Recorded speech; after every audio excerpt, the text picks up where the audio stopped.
And so we want to move on now to the actual causes of atheism.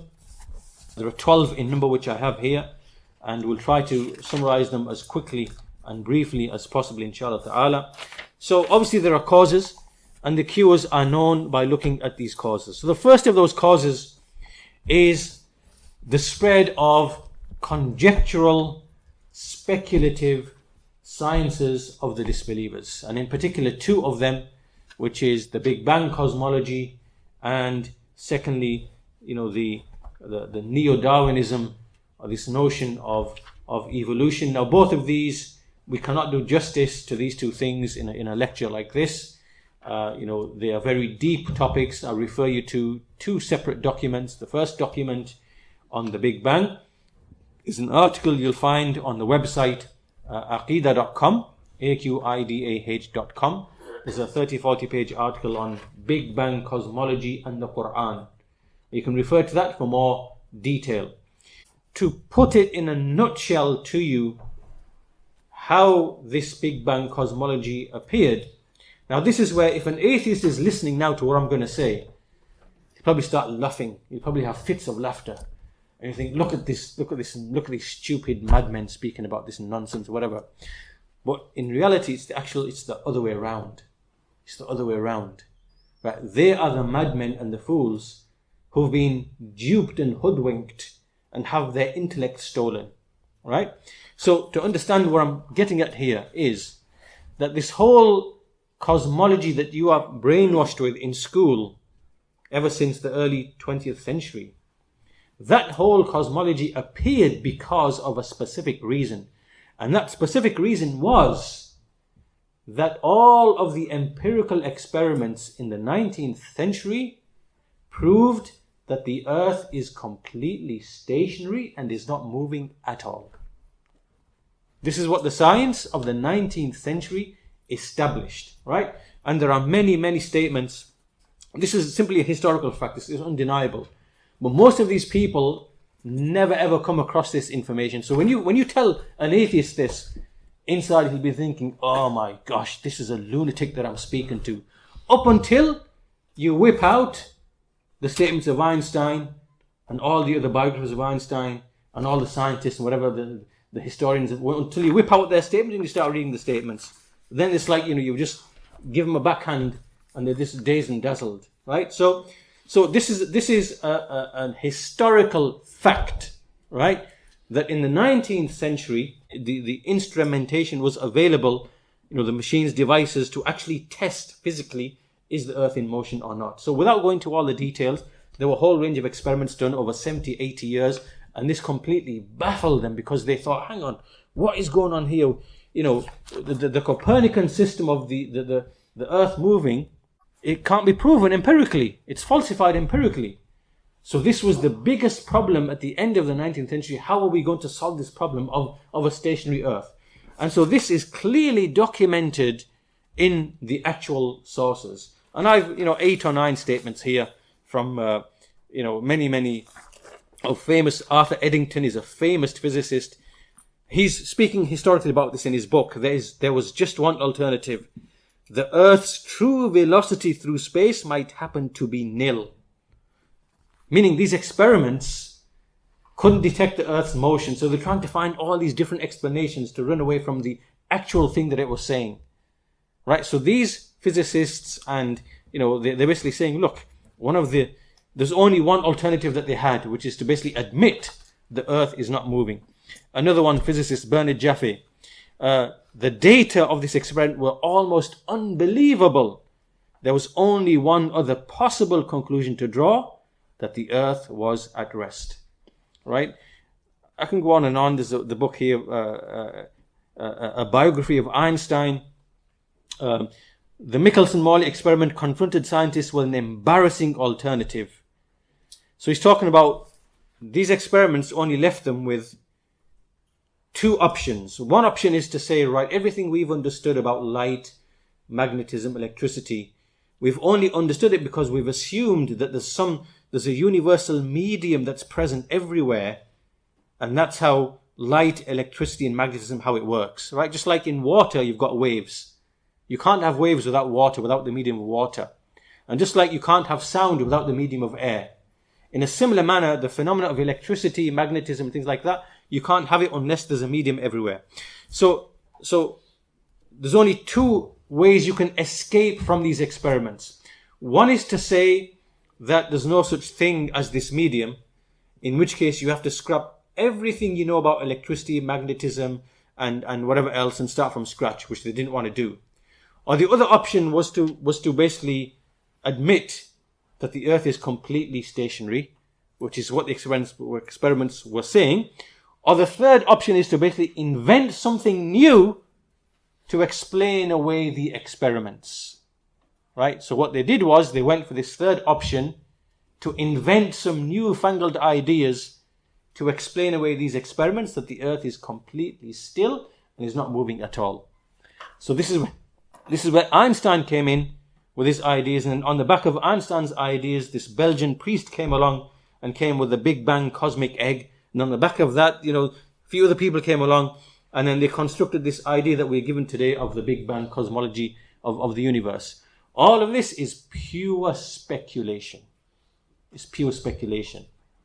And if you dig down deep enough, you'll find that there are all these assumptions and conjectures in the way that they, the way that they construct the model itself. Anyway, long story short, I don't want to go into this with too much detail.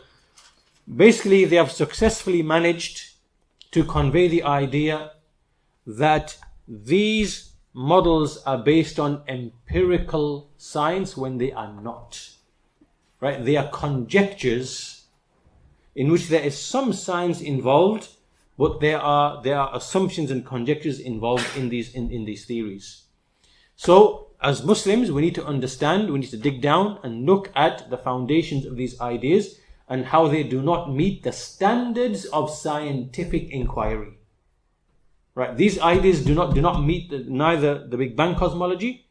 It does not meet the standards of the actual scientific method, right? Which is repeatability, testability, falsifiability, empiricism, and also the right type of reasoning.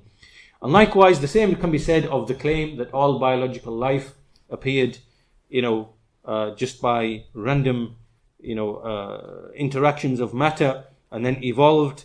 Likewise, this is not an actual hard science. It is not like a scientific hypothesis, because it can't be that claim of random mutations cannot be testable in a lab. By its very nature, it is not a scientific theory, right? If you bring randomness into any theory, it's no longer scientifically testable anymore.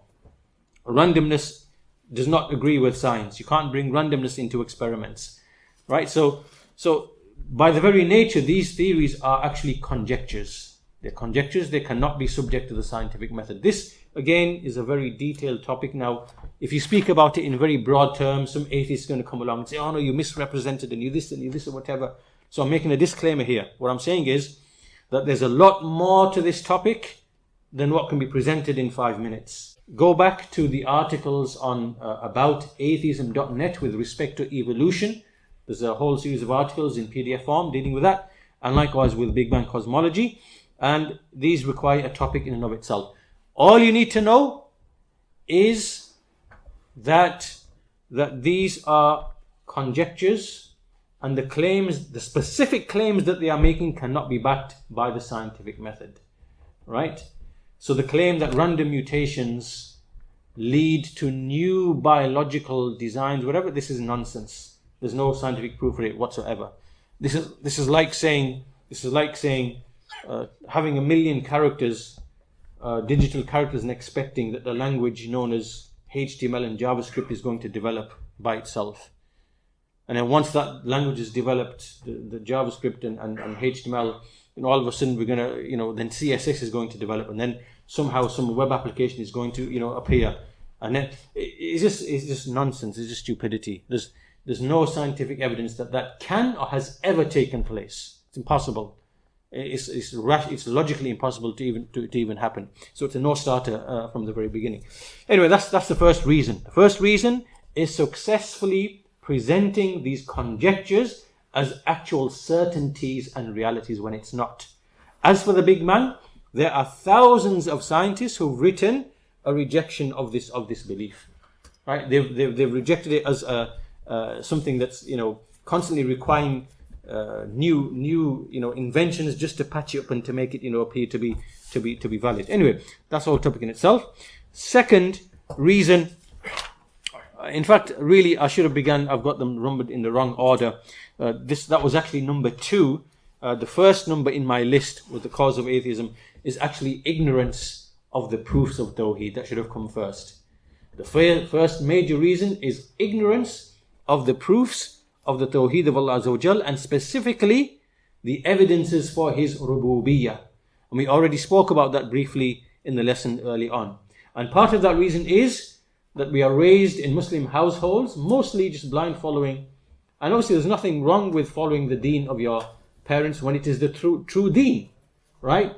However, there's a danger that if you do not instill the evidences of rububiyyah into your children, then they will not be equipped to deal with the shubuhat that might come later from all of these conjectures and materialism and all these other notions and ideas. So basically, ignorance of the proofs of Tawheed and essentially blindly following. And this is a difference between Muslims and others. We've been ordered in the Quran, فَعْلَمْ أَنَّهُ لَا إِلَهَ إِلَّا اللَّهِ. Know, have knowledge, have the knowledge that there is none which has the right to be worshipped except Allah. So it has to be upon ilm, with barahin, with evidences. So we need to produce children who understand the nature of evidence and how we establish Allah's rububiyyah, and they are to be taught the evidences in the Quran of the various prophets and messengers, because they are the simplest, most apparent and easiest to understand evidences. So the first one is basically a general ignorance, and there are certain times and places where a type of knowledge is kind of neglected or lost.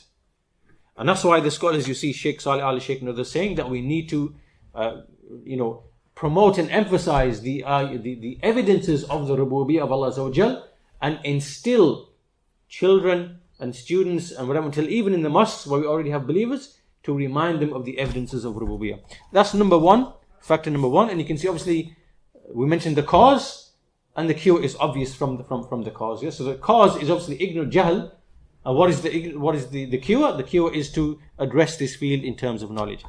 Second, then, which I put here, was obviously the success of conjectural speculative sciences. This is a great danger for people who are not equipped when they go into institutions and they study and they become affected by the philosophy, the ideology, and the whole way of thinking, and they haven't got the means and the ability to see through the sophistry, behind the whole setup that they have in terms of the speculative conjectural sciences.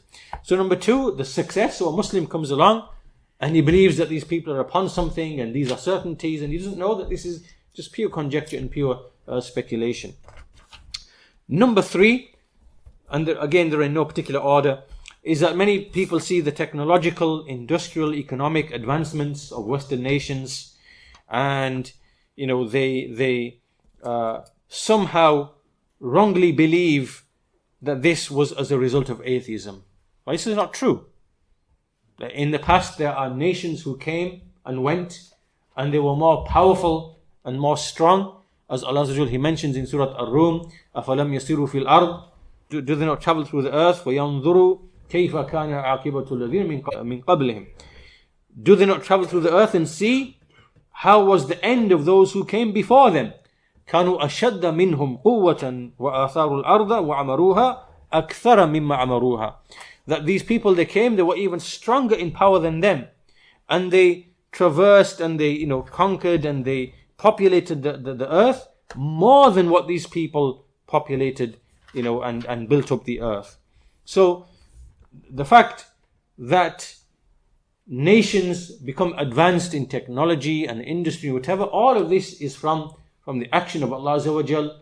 He gives nations strength, He gives them means, He gives them ways, and it is not that any one particular belief, as if atheism was behind all of this, or as if it's not true. There were many idol worshipping nations in the past who were extremely advanced in their knowledge of, for example, astronomy and calculation and things of that nature, or industry, or whatever else, they're extremely advanced. So this has got nothing to do with your particular belief, what belief you have. It just simply requires applying your knowledge and understanding of the causes and effects. And if you put the time and the effort and whatever, then Allah, you will get strength. So strength is not a sign of being upon truth. And that is very clear from the stories of the nations in the Quran. Nations were destroyed. They were more advanced and more powerful than you. So unfortunately, many people, they look and they see that, they develop an inferiority complex, and they think that, Muslims are backward and whatever else, and that there must be something in this as to why these nations are so advanced. And that is not true at all. That's false reasoning and false argumentation. And often what you will see is that many of these causes that I'm mentioning, they will work together. It's not just like one cause, it's multiple causes working together on an individual that will then lead him to atheism. Right? So that's number 3. Number 4 is kind of connected to the ignorance of the deen. It's basically many people are brought upon a cultural, traditional understanding of religion. So really Islam to them is just really, it's a culture. It's a tradition. It's not a matter of haqq and batil, right? It's something that this is what I have in my culture. So many people are raised, in fact in many Muslim households, they just follow what their parents are doing as if it's like tradition and culture. And the parents don't take the time to teach and make it clear to the children that this is haqq and batil, tawheed and shirk, iman and kufr, halal and haram, islah and fasad. Islah meaning rectification, and fasad meaning corruption, right? So they don't explain to them the wisdoms behind the halal and the haram and the ahkam or whatever else. So they lead them just to grow, and they're following like a tradition. It's like they're following a tradition and a culture. And that's why you see the phenomenon now of, like, you'll see women dressed in hijab because that's what's in the household, and yet you'll see them like they're committing fornication, drinking, whatever else, and the whole lifestyle is no different to a mushrik, to a kafir, right? To a whatever, typical whatever, right? And this is the end result of allowing this jahl to continue, and this in the household. So that's number 4. Number 5 reason is there are some people who basically they want to pursue their lusts, want to pursue their desires, and they see in Islam a restraint for their desires. They see in the halal and haram a restraint, and then they see the liberal culture in the West, and they see these people having fun, having a good time, enjoying themselves, whatever else. And really, to be honest, all of this is just on the surface. This is just on the surface. So they see these societies, the outward appearance of these societies, and because their hearts are inclined to such things, then what came first is the hawa, the desire. And then came afterwards the rational justification for following that hawa. Oh, I'm an atheist because, the Big Bang proves that whatever else, and evolution and this and, whatever else. And but that's not what came first. It's really the hawa that drove you. Now you're trying to find a rational justification to justify what you are doing. This is the case with many, not all apostates are as fickle-minded as this. Many apostates have shubuhat, they have doubts, right? But many of them are actually like this, they are fickle. And really it's they want the hawa, they want the lust, they want the desire, they want the shahwa. And then comes all of the arguments come afterwards, the arguments against Islam, this whatever. So the hawa came first and the rational justification came afterwards. But as I said, not all apostates or atheists are actually like this. Some of them actually have genuine shubuhat. It is something intellectual for them. So we can't put them all into the same category and dismiss them as all after shahawat. There are people who have shubuhat, and they need to be addressed in a particular way. Reason number 5 is bid'ah, the presence of bid'ah within, among Muslims, something which is muharraf, mubaddal. You have Shiism, you have Sufism, you have many, Qadianis are not Muslims to begin with, but many apostates are Qadianis, they become atheists, right? And some of them become actually Christians or other than that. And that's because they're upon a muharraf, mubaddal, batil religion, which they treat to be Islam. And then when they see things that don't, are not correct in that muharraf, mubaddal religion, because the reason sometimes can see something is false. So in a muharraf, mubaddal religion, altered, distorted, fabricated religion, you're going to see things that you don't, agree with. And so that the presence of these types of bid'ahs and khurafat among the Muslimin is one of the reasons and causes why some people abandon Islam. Right? They are using reason in a right way in many cases, because they are rejecting what is muharraf and mubaddal and something that is not correct. But obviously they are misguided from other aspects, from other angles. So bid'ah is one of the factors.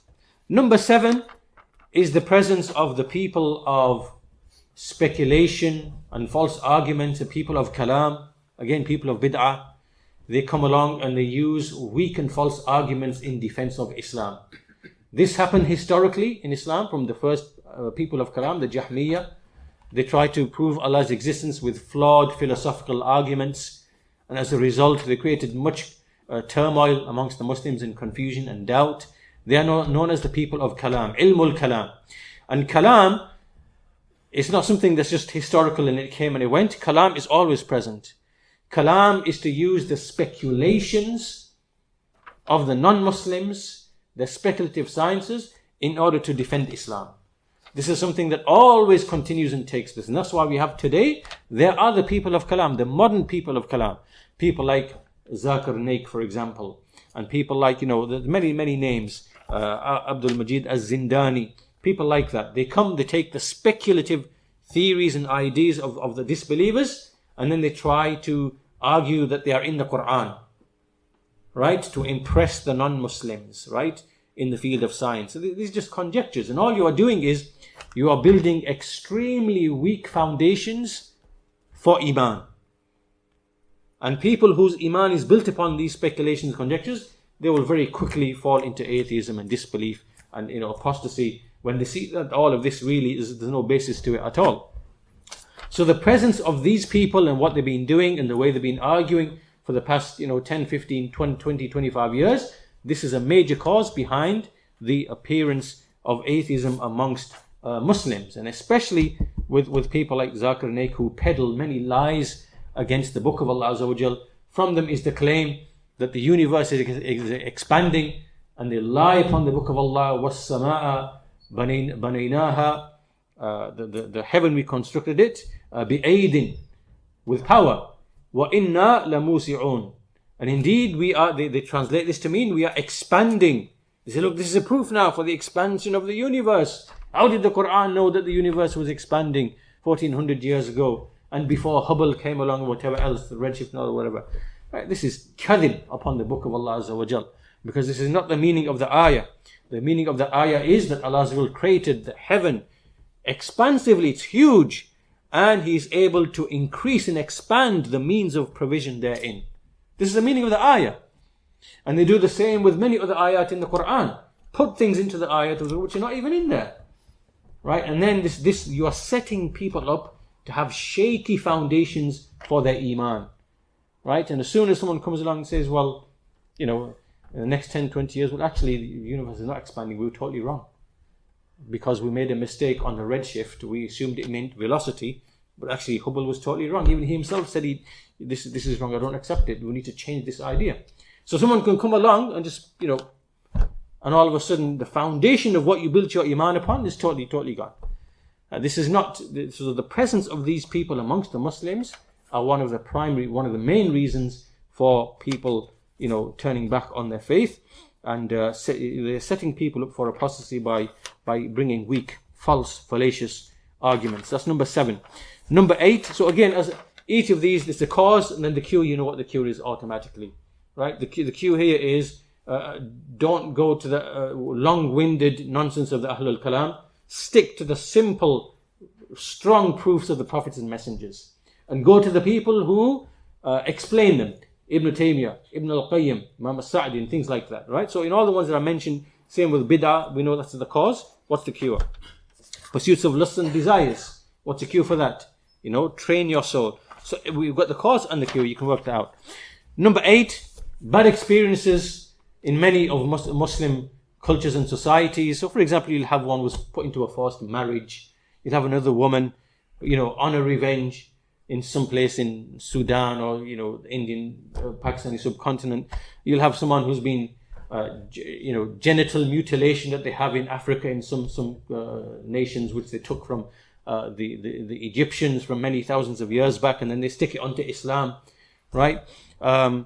Just general, and then you have like a lot of tribalism and fanaticism which exists within tribes, and all of this brings about like a culture of maltreatment, right? Particularly of women in certain societies. So these women are raised in these societies, and they can't distinguish between what Islam is and what this oppressive, harmful culture is, and the practices that it might have. So they come up, and then they turn against Islam. They become apostates, and so these are bad experiences which exists, and this is because obviously Muslims are far from Islam, from the ahkam of the Sharia, from the adl which it commands, and so this itself requires treatment. Number 9 is the doubts of the apostates, hypocrites, disbelievers, and they have many shubahat about the Quran first of all, and then the Prophet ﷺ, and then the Sharia itself, the ahkam of the Sharia, and then just the Muslims, right? So the Quran, the Prophet ﷺ, and the Sharia, and then just Muslim societies in general. So for example, about the Quran, they will come and say, oh, the Quran is wrong because we now know that the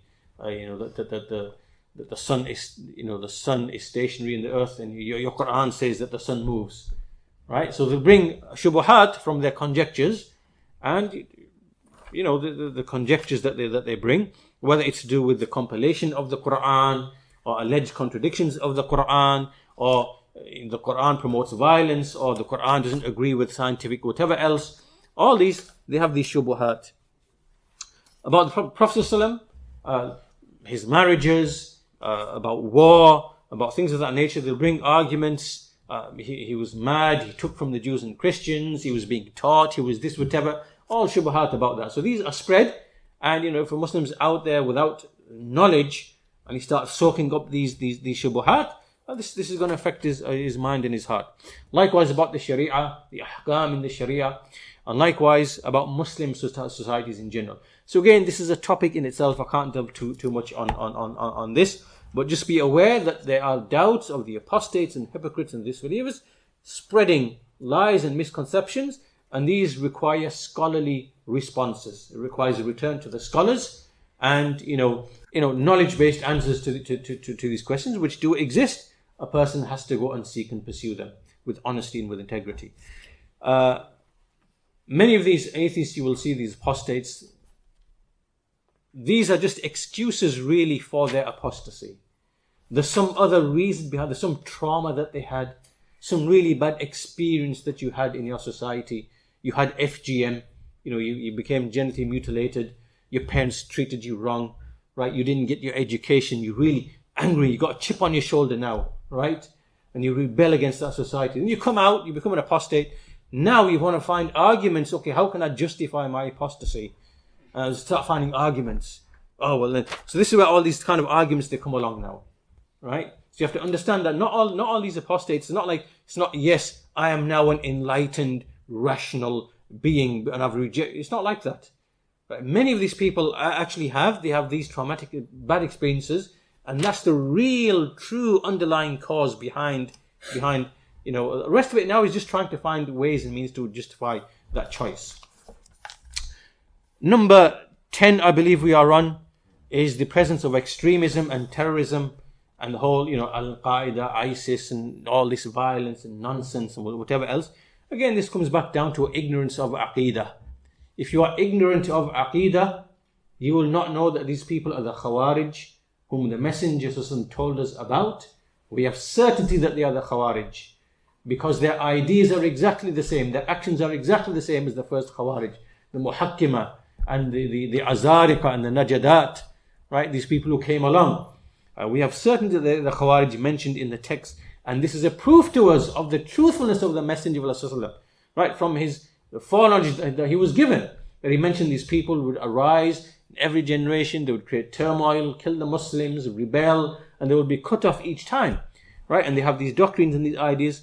So some weak-hearted, naive people will come along and they see something like, 911 or something, and it'll shock the system, right? And also there's a degree of naivety with some of these people as well, because they don't really understand the world and not everything is really what it appears to be. So, and they will ascribe everything, all the terrorism, to these fanatical Muslims, when really, a lot of the time, it's intelligence agencies are involved. Like in Algeria, for example, when the civil war was taking place, it was the French government and other people coming along, and they were instigating massacres dressed as Arabs, and then the Khawarij would come along and instigate it. So in these situations, there's a complex mix of what's really taking place. There are hands that are playing the role in funding some of these extremist groups, right, to lead to certain goals and objectives. So we know this already, that the Khawarij are a calamity upon Islam and the Muslims, and wherever they appear, they destabilize nations and societies. So we know this from our Aqidah. This is from our Aqidah to know all of this. So jahl of Aqidah, and then not being able to react to these affairs of like the Khawarij and the extremists and the terrorists, whatever. This is again another reason that pushes people, towards, along with other factors as well, towards atheism. And number 11, the whole issue of al-qada wal-qadar and the issue of evil, again comes back to jahl, right? So we see these people, atheists in the West, saying, well, death, disease, famine, poverty, hunger, war. How can you explain this? How is there a God? And how is this just when all of this is just sophistry that they are speaking? And so if a person understands the issue of al-asma wa sifat, and the issue of al-qada wal-qadar, and the fact that Allah Azza wa Jal, and the topic of al-hikmah wa ta'leel, which is the wisdom behind Allah's actions, all of this a person studies and knows and understands, it will resolve all of these issues that they raise about death, disease, calamity, war, famine, poverty, injustice, and all the other stuff that they bring. So al-qada wal-qadar, the issue of evil, our scholars have discussed this in detail. Ibn al-Qayyim, Ibn Taymiyyah in their books. All of this is satisfactory answer. The person can refer back to those issues to address those particular shubuhat. And number 12 we finish with. So you can see that all these factors will often work together in one individual, right? A collection, sometimes it'll be 5 or 6 of them will work together. Sometimes it'll be like, multiple factors that come to play. But the 12th, which we shouldn't dismiss, is just outright pure arrogance. There are some people, it is just pure kibr and nothing else. And these are people like we mentioned, Fir'aun and people like that. There are people who are like that today. Right? There's no other factor. It's just pure arrogance. You are too arrogant to acknowledge that there is an authority over this universe, and you can't accept that. You're too arrogant to accept that, and it's too uncomfortable for you to accept that. So you want to live your life upon other than that, right? So it's just pure arrogance. There's no other reason or explanation. It is pure arrogance. So you find that there are some Muslims who apostatize because of arrogance that they develop. And I came across one of them. I spoke to one of them in America on the phone for about an hour and a half. This young boy of about 14, 15. And this is what happens with these people. They have a bit of intelligence. So obviously you're intelligent, and then you go through the system and you believe everything that you're told. And then you start looking down. You start thinking, oh, wait a minute. I'm so clever and I'm so intelligent, and everyone else is just thick and stupid. And I can now see, I've learned all these things in science and physics or whatever. And what they do is, if there's arrogance, if there's people who kind of have this seed of arrogance, it'll develop into something else. And then when you speak to this guy and you ask him like the most basic things about history of science and things like that, they'll say, well, what's that? Who's so-and-so? Who's Hubble? Who's Einstein? I haven't got a clue. It's totally clueless. All they've done is just blindly followed whatever they've been fed with no rational, critical thinking faculties, and think now that they are somehow superior than everybody else. But that's only because there was a seed of arrogance to begin with in the first place. And that seed of arrogance will eventually lead you to disbelief and apostasy. Right? So in some cases, it is pure arrogance that came first. The rest of it was just a means of, like, it's like you have a seed of, you plant a seed in the soil, and the rain, water, and everything else comes along. It just grows, turns into a plant. In a similar manner, you have a seed of arrogance. That seed of arrogance is in your heart. Then that seed of arrogance is going to be nurtured by whatever experiences you go through and whatever things you soak up. It's going to nurture you and it's going to develop into kufr and zandaqa. Now, some people who are like that. So people who have this seed of arrogance, they're going to be drawn towards this kind of direction. So these are the 12. So as you can see, there are causes, and the cures obviously are contained within understanding what the actual cause is in itself.